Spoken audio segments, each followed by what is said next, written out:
आवाज आ रही है सर? हाँ आ रही, बोलिए अब आ रही। मैं हाजीपुर वैशाली का निवासी हूँ। मैंने अपना 10th और 12th 2009 और 2011 में किया है। 2016 में मैं मैकेनिकल इंजीनियर के रूप में Siddaganga Institute of Technology Tumkur से किया। 2016 के बाद मैं सिविल सर्विसेज की तैयारी कर रहा हूँ और मेरे परिवार में मैं, मेरे माता और मेरे पिता हैं। अच्छा, ऑप्शनल आपको क्या है? सोशियोलॉजी। सोशियोलॉजी। अच्छा, और वैशाली जिले का कुछ ऐतिहासिक जो बहुत महत्वपूर्ण है तो सबको जानना चाहिए, बताइए तो 5। सर वैशाली जिला सर को गणतंत्र की जननी कहा जाता है। वैशाली जिला बुद्धिज्म के चौथे 24वें तीर्थंकर भगवान महावीर की जन्मभूमि है। और वैशाली जिला भगवान बुद्ध महावीर। भगवान चलिए चलिए आगे बढ़िए। हाँ, और वो वैशाली जिला बुद्ध भगवान की कर्म स्थली है। और वैशाली जिला में बहुत सारे मतलब टूरिज्म के लिए यहाँ पे वैशाली जिला में जो दूसरा बुद्धिस्ट काउंसिल हुआ था वो वैशाली जिला में ही ऑर्गेनाइज किया गया था। वैशाली जिला में स्तूप का भी निर्माण, बौद्ध के स्तूप का भी निर्माण किया गया है सर, अच्छा जो ये वैशाली में है।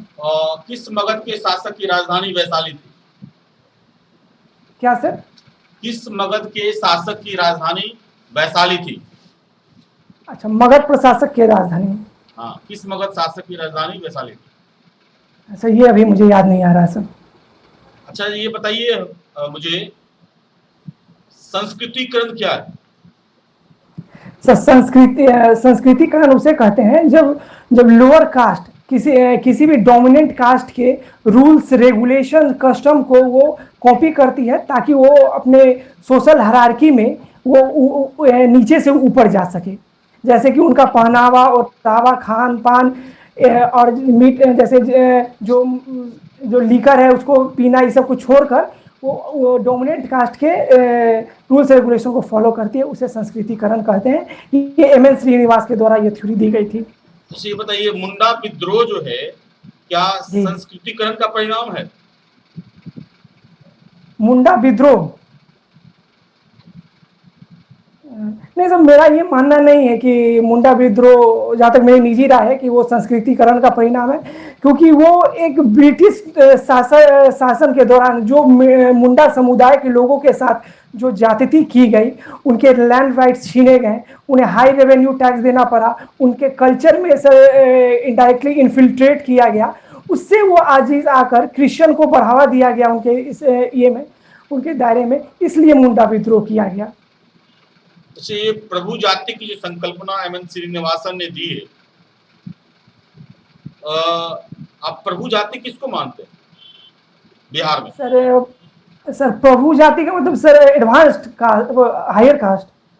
नहीं, प्रभु जाति की संकल्पना एम.एन. श्रीनिवासन ने दी, तो वो क्या संकल्पना है और बिहार में आप किसे प्रभु जाति मानते हैं? सर जैसा कि मैं सर इंग्लिश मीडियम से हूँ सर, मैं प्रभु जाति का टेक्निकल वर्ड नहीं समझ पा रहा हूँ। अच्छा, इंग्लिश मीडियम क्या, कोई दिक्कत नहीं। मतलब जैसे कुछ टर्म होते हैं सर, प्रिविलेज कुछ क्लास। टर्म। क्या सर? प्रिविलेज क्लास क्या होता है? अच्छा, डिसप्रिविलेज्ड क्लास। Privilege class. अच्छा, प्रिविलेज क्लास। प्रिविलेज क्लास ऐसे क्लास को कहा जा सकता है जिनके पास जो हर सोशो इकोनॉमिक पॉलिटिकल एडवांसमेंट हो, और वो जो नीचे के क्लास है उनके कंपैरिजन में उन्हें वो सारी सुविधाएं हो जो और लोगों को मौजूद उनके पास नहीं है। उनके पास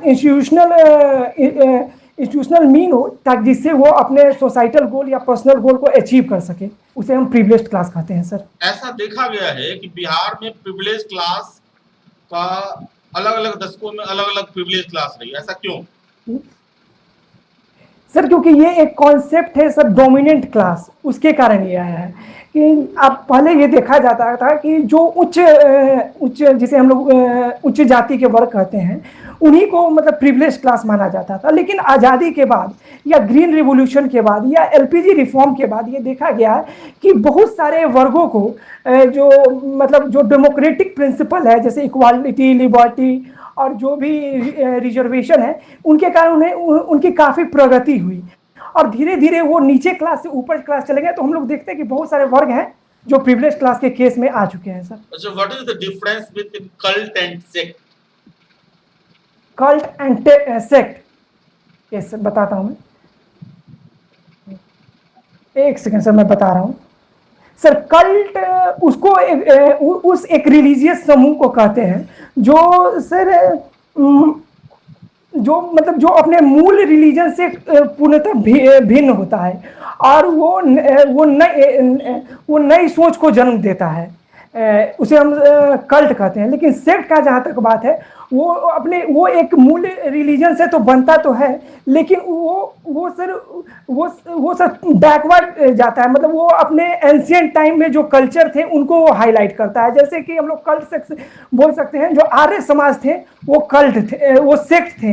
लेकिन कल्ट की अगर हम लोग बात करें तो जो ब्रह्मो समाज है वो कल्ट के केस में आ जाएगा सर। अच्छा, ये बताइए कि जो अनटचेबिलिटी है, जी सर, तो अंबेडकर और गांधी की अनटचेबिलिटी में क्या आप डिफरेंस देखते हैं? अम्बेडकर और सर एक में मूल अगर वो का अगर जहाँ तक अनटचेबिलिटी की बात है तो दोनों मतलब जो दोनों हमारे देश के महान नेताएं रहे हैं, उन्होंने अनटचेबिलिटी को अपने रूप से काफ़ी बायकॉट किया है और उसको रोकने की कोशिश की है। लेकिन गांधी जी सर वो वर्ण व्यवस्था को सही मानते थे, वो वर्ण व्यवस्था के विरुद्ध नहीं थे। उनका ये कहना था कि काम के बेसिस पर अगर सोसाइटी का डिवीजन हो तो उसमें वो कोई दिक्कत नहीं है। जैसे शूद्र को भी मानने में कोई दिक्कत नहीं था, लेकिन शूद्र के साथ जो व्यवहार किया जाता था उनके साथ उन्हें समस्या थी। लेकिन जहाँ तक अम्बेडकर जी का सवाल है, वो वर्ण व्यवस्था और जाति व्यवस्था दोनों को गलत मानते थे। उनका कहना था कि वर्ण व्यवस्था के कारण ही ये जो अनटचेबिलिटी सोसाइटी में आया है वो एक उसी का परिणाम है। जैसे अंबेडकर ने एक स्टेटमेंट दिया था कि गांधी जी धूल उड़ाते हैं, अस्तर नहीं उठाते। तो इस संदर्भ में वो क्या कहना चाहते हैं? धूल उड़ाते हैं, अस्तर नहीं उठाते हैं। अस्तर लेवल। अच्छा, ये अंबेडकर का स्टेटमेंट है। हाँ सर, ये तो मैंने सुना नहीं है, लेकिन अगर आप मुझे आज्ञा दीजिएगा तो मैं अपने स्तर पर इसको इंटरप्रेट कर सकता हूँ। करिए। सर धूल उड़ाते हैं कि जैसे मैं यहाँ तक समझ पा रहा हूँ, उसका अर्थ ये होगा कि जो इशू है, जो अनटचेबिलिटी इशू है या हरिजन का जो इशू है या जो कास्ट के साथ डिस्क्रिमिनेशन है, उसको तो गांधी जी हाईलाइट करते हैं। लेकिन उसको दूर करने के लिए जो पर्याप्त कदम उठाने चाहिए, वो मेरे ख्याल से अम्बेडकर जी ने ये कहा होगा कि वो पर्याप्त कदम, जो ठोस कदम उठाने चाहिए वो नहीं उठा पाते हैं। जहाँ तक मेरी हरिजन शब्द पर रोक लगी हुई है, you can not use the word Harijan. Why so? जी क्यों? जहाँ तक मेरी समझ है कि हरिजन शब्द तो गांधी जी के द्वारा दिया गया था, लेकिन अब उसे इसलिए रोक लगा दिया, मतलब मैं इसे पूरी तरह मैं श्योर नहीं हूँ, लेकिन अगर उसे रोक इसलिए लगा दिया गया होगा क्योंकि वो शेड्यूल्ड कास्ट को या किसी पार्टिकुलर वर्ग को वो सूचित शब्द वो करता है, वो उसको मतलब उसको पीछे ढकेलने का काम होता है। नहीं, हरिजन गांधी जी का जो कंसेप्ट था वो हरि का जन, भगवान के जन के संदर्भ में कहा गया, भगवान के जन को कहते हैं। ये सर, लेकिन यहाँ जो संदर्भ ये था उसका है कि देवदासी जो है ना, देवदासी सुना है आपने? तो देवदासियों की जो संतानें होती थी उनको मंदिरों में हरिजन कहा था। तो ये सेंस बन रहा था कि उस तरह की संतान हमें देखा जा रहा है, तो इस कारण जो है वह विरोध हुआ और फिर हरिजन को हटाना पड़ा। चलिए आप लोग पूछिए। जी, वैशाली से है, गांधी सेतु अभी चर्चे में है, बताइए कुछ। जी सर, क्योंकि वो सर स्टील और ट्रस, उसमें एक ट्रस सिस्टम का वो बना गया है जिसमें वो पूरे मतलब वो जो है डिस्ट्रीब्यूट हो जाती है, और इस कॉन्सेप्ट से जो बना है वो मतलब पूरे भारतवर्ष में प्रथम ऐसा पुल है जो बना है सर। कितना खर्च लगा उसमें? सर खर्च की तो मुझे नहीं पता सर। अगर वैशाली से आते हैं पटना तो किस तरफ पड़ेगा? आपको किस राइट पड़ेगा कि लेफ्ट पड़ेगा जो ट्रस्ट सिस्टम अभी लगाया है? सर वो लेफ्ट पड़ेगा सर, सॉरी राइट पड़ेगा, माफ करिएगा। आपका मैकेनिकल बैकग्राउंड है? जी जी सर। वो ट्रस्ट सिस्टम पर है जो नया स्ट्रक्चर वो बना है? सर वो ट्रस्ट सिस्टम सिविल इंजीनियरिंग में है सर। नहीं, मैं बोल रहा हूँ वो ट्रस्ट सिस्टम पर है या नहीं है जो ये सर वो पुल है सर, वो सर है, ट्रस्ट सिस्टम पर है। अच्छा, वैशाली को अगर एग्रीकल्चरल पर्सपेक्टिव से देखेंगे तो क्या संभावना बनती है डेवलपमेंट का? सर एग्रीकल्चर पर्सपेक्टिव से सर यहाँ पे बहुत अच्छी संभावना बनती है। सबसे पहले तो यहाँ पे देखा जाएगा कि यहाँ पे केले की उत्पादन काफ़ी प्रचुर मात्रा में होती है। एशिया में सबसे ज़्यादा केले की उत्पादन हाजीपुर वैशाली में ही होती है, और इस केले से हम लोग सिल्क का प्रोडक्शन कर सकते हैं। उसके अलावा हाजीपुर सर वैशाली में सर पानी की कोई कमी नहीं है, यहाँ पे पानी पर्याप्त मात्रा में है। तो जो भी सर वाटर इंटेंसिव एग्रीकल्चर होते हैं, जैसे कि आपके धान हो गया और गन्ने की खेती हो गई, वो यहाँ पे आराम से सर की जा सकती है। अच्छा, अभी ऑर्गेनिक कॉरिडोर बिहार सरकार आइडेंटिफाई की, उसका बताइए जी सर। क्या है? तो ऑर्गेनिक कॉरिडोर सर हमारे जो 3rd कृषि मैप है उसके तहत बिहार सरकार ने ऑर्गेनिक कॉरिडोर के एस्टैब्लिशमेंट के लिए सर बात कही है, और उस ऑर्गेनिक कॉरिडोर में वैशाली भी सर आता है। इसमें सर गंगा के किनारे जो भी क्षेत्र आते हैं उन्हें वहाँ पे ऑर्गेनिक की खेती को बढ़ावा देने के लिए बिहार सरकार का एक पॉलिसी और स्कीम है सर। कितना डिस्ट्रिक्ट आता है सर? कितना डिस्ट्रिक्ट को लिया गया है? कितना ये कितने जिले को दिया गया ये मुझे अभी सर पता नहीं, ध्यान नहीं है सर। दोनों तरफ, गंगा के दोनों तरफ 12 जिले को। क्या सर एक बार फिर पुनः दोहराइएगा? 12 जिले को,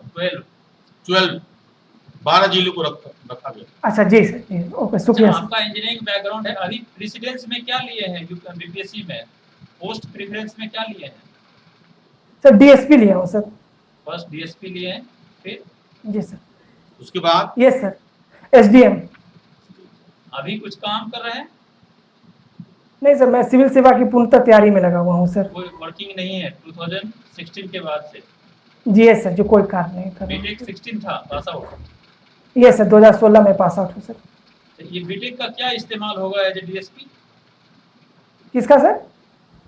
if you have been appointed as a DSP, yes sir. जब डीएसपी आप रिक्रूट होते हैं तो क्या यूज होगा मैकेनिकल इंजीनियरिंग का? Sir, any stream of mechanical engineering, sir, works on the principle of increasing the efficiency and the resource utilization. And in our administration also, we mainly focus on utilizing the given resources and increasing their productivity and effectivity. If we talk about efficiency of a DSP, then what would be the parameters? Yes sir. So firstly he should be always ready, he should be resilient enough, confident enough, and he should be always ready to work for the law and order of the area, and he should be communicative enough. For example, the communication between the public and police should be so friendly that the public should not have any negative image of police in their mind.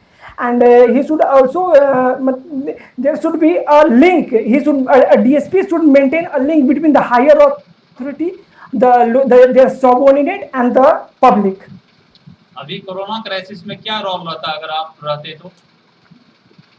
Sir corona के दौर में sir अभी भी हमारे जो police विभाग है उसको एक कोरोना वॉरियर के रूप में जाना जाता है सर। इसका रोल सर अद्वितीय है। पहला तो सर्वप्रथम रोल है कि इसे कानून व्यवस्था को, विधि व्यवस्था को बनाए रखना है। दूसरा इसका रोल है कि जो भी समाज में जैसे जो सोशल डिस्टेंसिंग के नॉर्म है, सैनिटाइजर के नॉर्म है, या अगर कहीं पे लॉकडाउन है तो उनका पूर्णतः पालन हो रहा है कि नहीं हो रहा है, कहीं पे लोग एक जगह पर अधिक मात्रा में लोग इकट्ठा हो रहे हैं कि नहीं, ये देखना है। तथा अवेयरनेस फैलाने में भी पुलिस विभाग का एक अपना ही कार्य है, और ये भी देखना है कि कहीं पे कोई भ्रष्टाचार तो नहीं हो रहा है। जो पब्लिक डिस्ट्रीब्यूशन के तहत जो लोगों को अन्न खाद ये सब दिए जा रहे हैं वो ठीक से उसका कार्य हो रहा है नहीं। माइग्रेंट जो भी आए हैं उन्हें कोई समस्या न हो। तो इस प्रकार से बहुत कार्य पुलिस विभाग के अंदर अभी किया गया है। अच्छा, आपके वरीय अधिकारी किसी क्रिमिनल को छोड़ने के लिए कहेंगे तो आप क्या कीजिए? जी सर। सर अगर क्रिमिनल को छोड़ने के लिए पड़ेंगे, अगर मेरे पास उनके खिलाफ अगर पर्याप्त सबूत है और कानून वो अगर कानून के विरोध में ये कार्य है तो मैं वो कार्य नहीं करूंगा सर। कैसे उनको मना करेंगे? सोपानी तो सबसे व्यवस्था पहले है तो पुलिस में ना। जी सर, तो सबसे पहले तो मैं जो भी सर कानूनी जो मेरा क्षेत्राधिकार है या जो भी कानूनी सर लॉ है, मैंने वो बताऊंगा कि सर ये कानून के विरुद्ध है। मैं उन्हें समझाने की कोशिश करूंगा कि अगर हम लोग इसे करते हैं तो ये कानून के विरुद्ध होगा। और दूसरे वाला अगर वो मुझ पर अधिक दबाव डालते हैं तो मैं उन्हें लिखित रूप में उनसे परमिशन मांगूंगा कि आप मुझे लिखित रूप में ये परमिशन दीजिए कि आपने मुझे उस क्रिमिनल को ये जानते हुए कि भी वो मतलब वो क्रिमिनल है, उसने कानून का दायरा तोड़ा है, तो आप मुझे लिखित रूप से मैं उन्हें मांगने की कोशिश करूंगा। तो आशा करता हूँ कि इसके बाद मुझे ज्यादा समस्या नहीं होनी चाहिए। अच्छा, आपके मित्र की पत्नी आपके यहाँ दहेज प्रताड़ना का केस लेके आई है, जी सर। डीएसपी है, जी तो सर। आप उसके केस को तुरंत दर्ज करके अपने मित्र को अरेस्ट करेंगे या बीच बचाव करेंगे? दो मित्र को बुला करके। सर सबसे पहले तो मैं उस मतलब उस जो वो प्रताड़ना का केस लेके आई है उसके पहले मैं जानने की कोशिश करूंगा कि ये जो प्रताड़ना का केस है ये वाकई इसमें सत्यता है कि नहीं। और उसके बाद मुझे जब मुझे पता चल जाएगा कि इसमें सत्यता है तो मैं उस एफआईआर को लगाऊंगा और निस्संदेह अपने जो भी मित्र है उन्हें मैं मतलब उनसे मैं बुलाऊंगा, उनसे पूछूंगा कि ऐसा क्यों हुआ। जो भी सर कानूनी कार्रवाई होगी वो मैं करूंगा। एफआईआर का फुल फॉर्म बोलिए। एफआईआर का फर्स्ट इन्वेस्टिगेशन सॉरी सर मुझे पता नहीं है सर, रजिस्टर या इंफॉर्मेशन रिपोर्ट, ठीक है, फर्स्ट इंफॉर्मेशन रिपोर्ट। जी शुक्रिया सर। अच्छा, आईपीसी की धारा जानते हैं? आईपीसी की धारा? हाँ, कुछ जानते हैं? पुलिस सर्विस में जाएंगे तो अभी बहुत चर्चा में है कोरोना के संकट में 269 आईपीसी धारा, 269, 270, 271 क्या है ये सब? सर ये सब धाराएं हैं सर, लॉकडाउन के तहत ये सब धाराएं लाई गई हैं। मतलब लॉकडाउन के मतलब इम्प्लीमेंटेशन के लिए कि कोई लोग ज़्यादा इकट्ठा ना हो, कोई लोग जो भी रूल्स एंड रेगुलेशन है उनका पालन करें और जो भी जैसे सोशल डिस्टेंसिंग का जो नॉर्म्स है उनको पालन करने के लिए ये सब धारा लाई गई है। कि अगर धारा का प्रयोग आप इंडिविजुअली 270 धारा के बारे में बताएं। सर ऐसे मुझे इंडिविजुअली मुझे पता नहीं है, मुझे इतना पता है कि ये तीनों धाराएं लॉकडाउन के अंदर है, उन्हें अनुशासनात्मक कार्यवाही करने के लिए। What is the difference between lockdown and curfew? Lockdown और कर्फ्यू? Yes, what is the difference, basic difference between lockdown and curfew? Sir lockdown सबसे पहले कि लॉकडाउन का हमारे ये जो संविधान है उसमें कोई कॉन्स्टिट्यूशनली या स्टैट्यूटरी भी कोई प्रावधान नहीं है लॉकडाउन के लिए हमारे संविधान में ना। तो लेकिन कर्फ्यू का संविधान में प्रावधान है? मतलब कर्फ्यू के अंदर सर धारा 144 लगाई जाती है। जी नहीं, कर्फ्यू इज डिफरेंट। 144 इज वो जनरल, मतलब जो 5 या 5 से लोगों को कलेक्ट न होने के लिए रखा जाता है। Curfew is something different and lockdown is something different. मतलब आप इसको ग्रेजुअली स्टेज में कर सकते हैं। यस सर, कर्फ्यू में ये हो गया कि उसमें पूर्णतः मतलब हर चीज प्रतिबंधित रहती है कि आप वहां पे कहीं पे भी किसी भी केस में आप बाहर नहीं निकल सकते हैं। आपको स्टेट वाइज चेंज होता है और जो मजिस्ट्रेट होते हैं वो चेंज कर सकते हैं, उनको प्रिविलेज है। विकास दुबे का इनकाउंटर हुआ, एक चर्चित केस रहा, आप उसको कैसे देखते हैं? अगर आप डीएसपी रहते, उस टीम का पार्ट रहते, आपका क्या प्रतिक्रिया रहता? सर पहले तो मैं सच्चाई की तह में जाना चाहूंगा कि जो विकास दुबे के जो इनकाउंटर है वो रियल इनकाउंटर था या फेक इनकाउंटर था। अगर वो फेक इनकाउंटर था तो निसंदेह वो इनकाउंटर तो हो गया, वो पुलिस वाले ने कर दिया है। अब ये तो कहीं से दिक्कत नहीं है कि वो था कि नहीं, इनकाउंटर हो गया, सब चीज तो नहीं सर। मेरा कहना है वो फेक इनकाउंटर था कि नहीं। इनकाउंटर दो प्रकार के हो सकते हैं सर। एक होता है कि ही इज टॉकिंग अबाउट कि आप अगर पुलिस अधिकारी रहते, डीएसपी रहते, उस टीम में रहते, तो क्या आप इस इनकाउंटर को करते? सर इनकाउंटर मैं करता कि नहीं करता?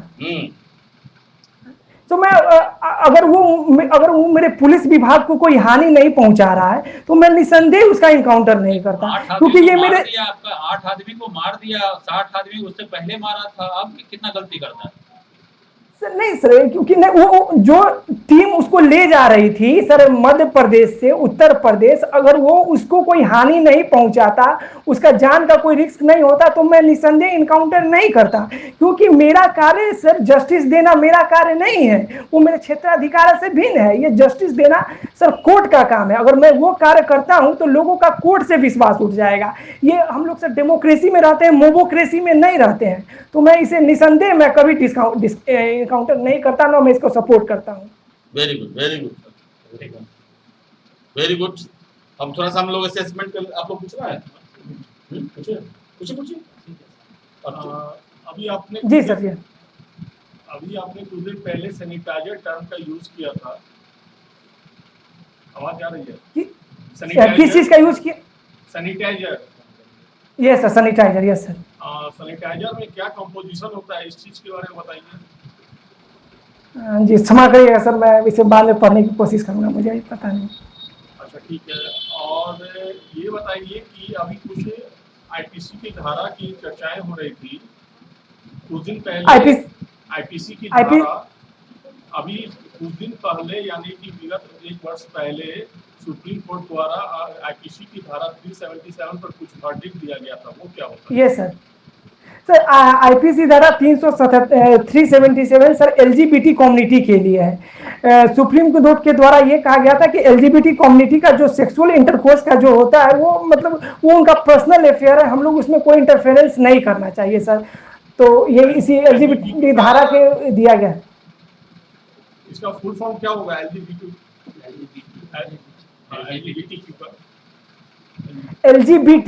सर लेस्बियन, गे, एलजीबी, बाइसेक्सुअल और ट्रांसजेंडर।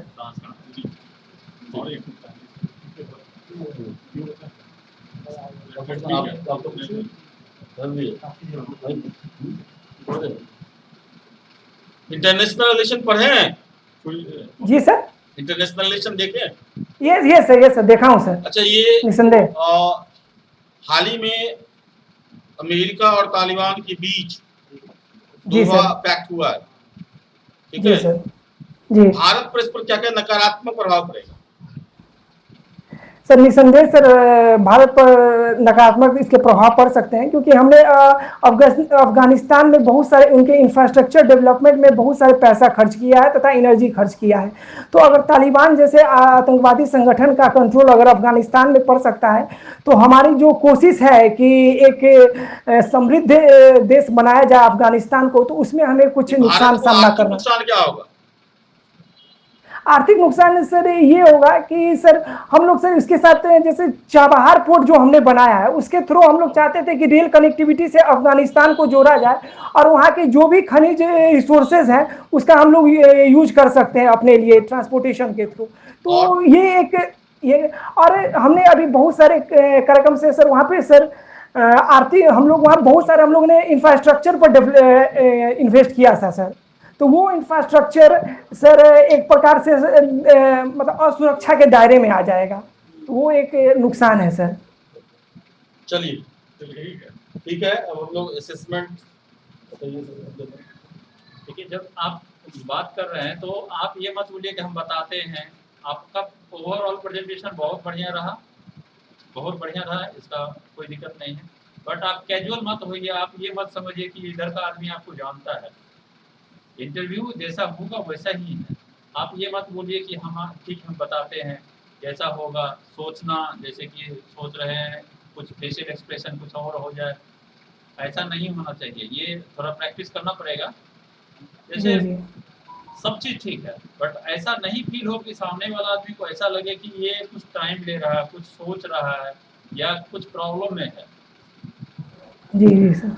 आप जैसे आंसर पूछा गया, आप सबसे पहले उसका रिस्पांस सर के मतलब एक्सप्रेशन में लोग देता है या फेशियल एक्सप्रेशन में कि yes I got your question, अब उसका आंसर देंगे।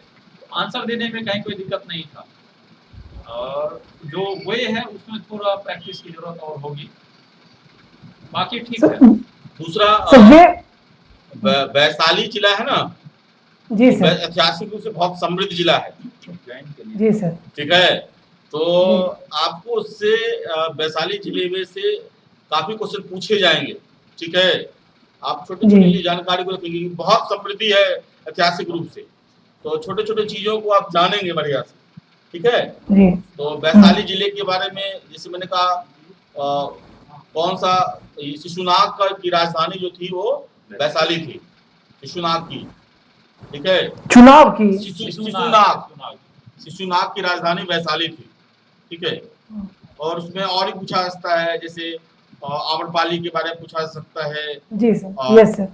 बसाठ के बारे में पूछा जा सकता है। तो कुछ कुछ छोटे छोटे चीजों को वैशाली के संदर्भ में आप उसको तैयार कर लो। ठीक है, बाकी ठीक है।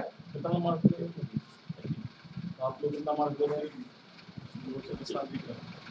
4 लोग थे आपके इंटरव्यू बोर्ड में, और चारों का एवरेज नंबर मार्क्स आपको 80 दिया गया। ठीक है जी। जब अगला जो हम इंटरव्यू लेंगे, 5 मॉक इंटरव्यू हम लोग ऑनलाइन ले रहे हैं। ठीक है जी सर, और 7 ले रहे हैं ऑफलाइन। तो 5 ऑनलाइन होंगे, तो 1 आपका हो गया, बाकी 4 में धीरे धीरे इसको इम्प्रूव कर करके हम लोग अच्छा करेंगे। अगली बार जो होगा फिर अलग साइड से क्वेश्चन आएगा। ठीक है ना? ठीक है सर, कुछ पूछना था सर मुझे। पूछिए। जैसे कि सर मैं मतलब बिहार में उतना ज़्यादा नहीं रह पाया हूँ सर। जैसे मतलब बिहार का हूँ, लेकिन मैंने बाहर से सर ग्रेजुएशन किया, उसके बाद दिल्ली चला गया था मतलब इसकी तैयारी करने के लिए। इसका मतलब वैशाली के जिले में मतलब जो भी मुझे मतलब सोर्स से मिलते, लेकिन बहुत चीज़ मुझे पता नहीं कि और क्या पूछे जा सकते हैं। तो उस क्षेत्र में जैसे आपने पूछ दिया तो उस क्षेत्र भेज देंगे हम PDF का भेज देंगे हम वैशाली के बारे में।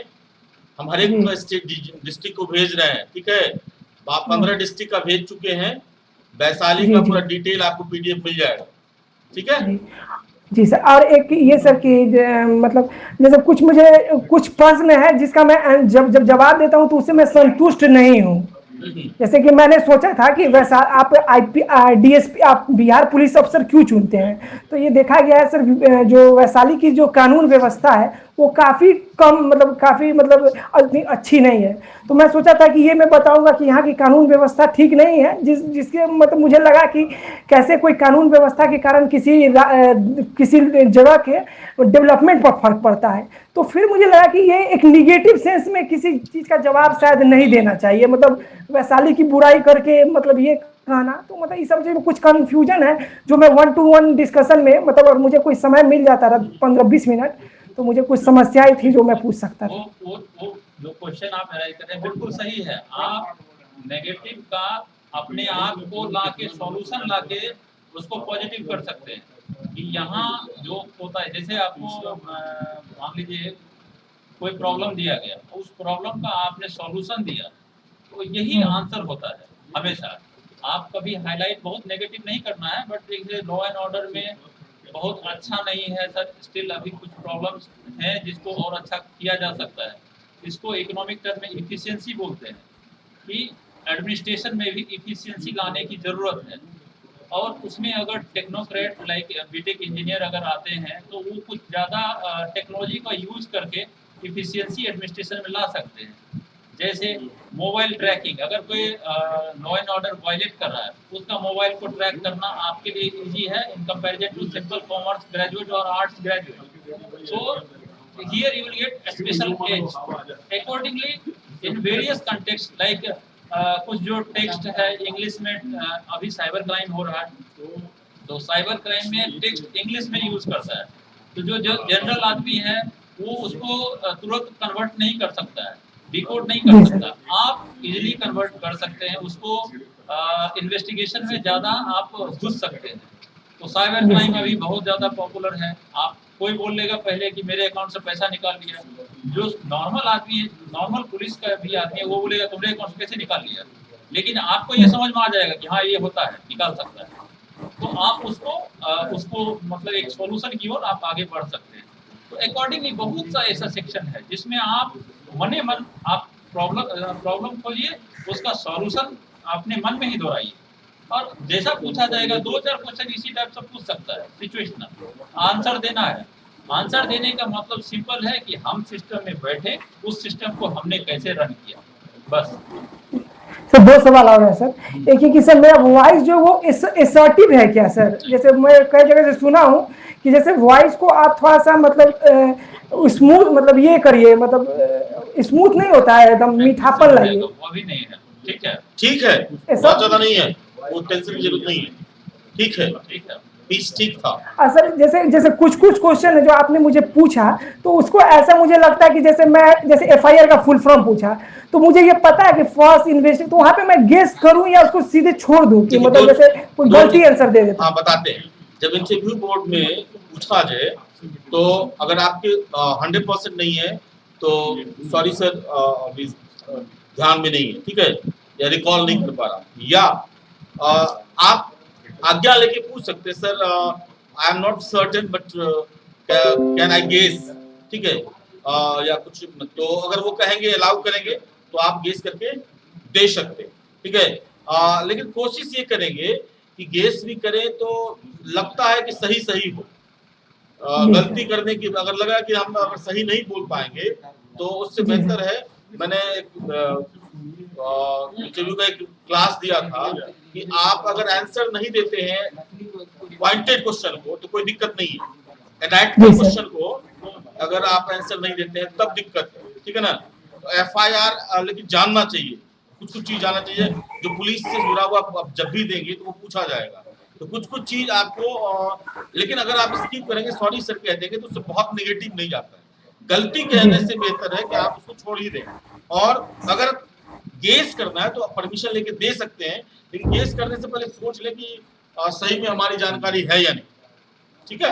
एक अंतिम सवाल सर कि आज जैसे कि हिंदी में जैसे आपने कुछ मुझे टर्म बोला, जैसे मैं इंग्लिश मीडियम का हूं, तो क्या मैं इंग्लिश में ट्रांसलेट करने के लिए जैसे कुछ टेक्निकल शब्द हैं जो मुझे हिंदी में, जैसे मैं इंग्लिश मीडियम का हूं तो मुझे हिंदी में वो चीज समझ में नहीं आ रहा है, तो उसमें मैं उनको बोल सकता हूं कि सर आप मुझे इस शब्द को कृपया इंग्लिश में बताने, मतलब ये बोलना ठीक रहेगा कि मैं वहां पे छोड़ दूं उस क्वेश्चन को?